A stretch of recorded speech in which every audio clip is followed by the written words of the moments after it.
welcome to Naptime Liturgy. In this series, Short and Sacred, we're walking through all 150 Psalms one by one.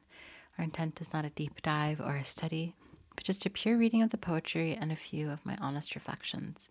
My hope is for a space for us to find a little rest in the middle of our days. Today we are resting with Psalm 10. Let's read. Why, O Lord, do you stand far away? Why do you hide yourself in times of trouble? In arrogance the wicked hotly pursue the poor. Let them be caught in the schemes that they have devised. For the wicked boasts of the desires of his soul, and the one greedy for gain curses and renounces the Lord. In the pride of his face the wicked does not seek him. All his thoughts are, there is no God. His way prospers at all times. Your judgment are on high out of his sight. As for all his foes, he puffs at them. He says in his heart, I shall not be moved. Throughout all generations I shall not meet adversity.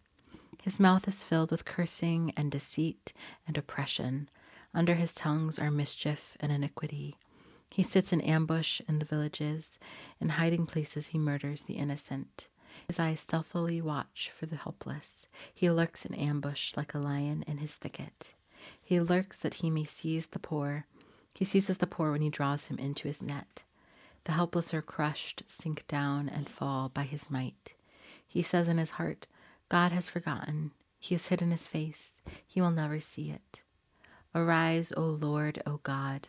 Lift up your hand. Forget not the afflicted.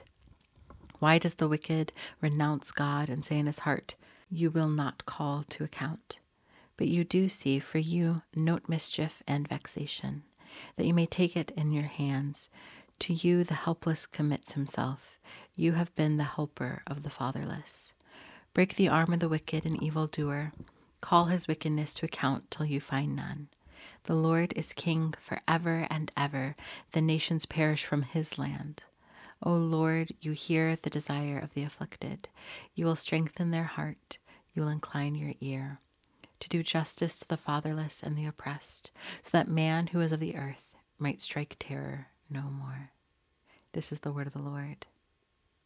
My initial reaction to this is definitely that it's really similar to Psalm 9 in terms of calling upon God for justice for the oppressed.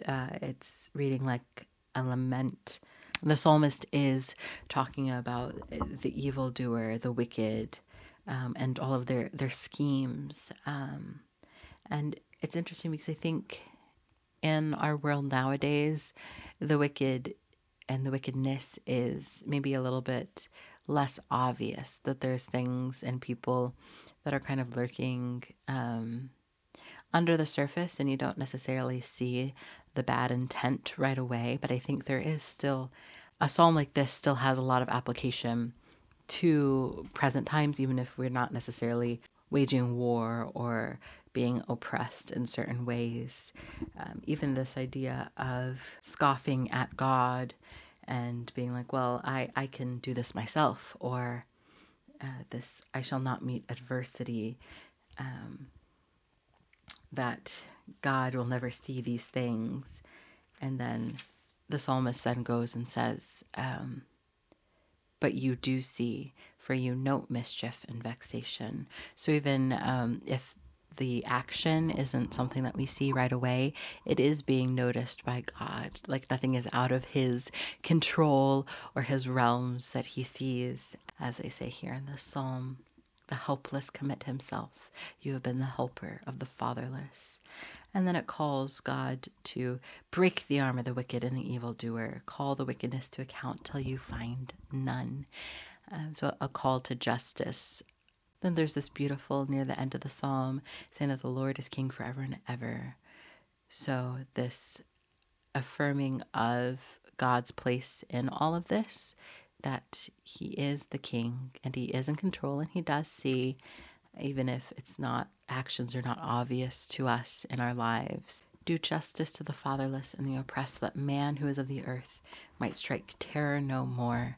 That one is definitely sticking out to me, and I think it is definitely this idea that I am aware of my need for God, and because I am relying and putting my hope in God, things of this earth, evildoers, certain stressors, worldly ideals that I'm trying to live up to, that should not strike terror to me. These should not be things that I'm stressing about or placing value in or being scared of, because I am serving God and He is above all of these things. He is the King forever and ever, and He's going to strengthen my heart and incline His ear to me, because that is what God does. So that these men of the earth might not strike terror anymore. This is something that I find really relevant in my life, as I have a tendency towards anxiousness and anxious thoughts and trying to control things of my own will, but just this reliance on God, because He really is in control of everything. And so really those last few verses are really sticking out to me. As we read Psalm 10 today, was there any phrase or verse that felt like it was written for you in this moment? Feel free to share it in the comments below so that we can meditate on it together. Thank you for joining me for the short and sacred reading, and I will meet you back here for the next psalm. Grace and peace.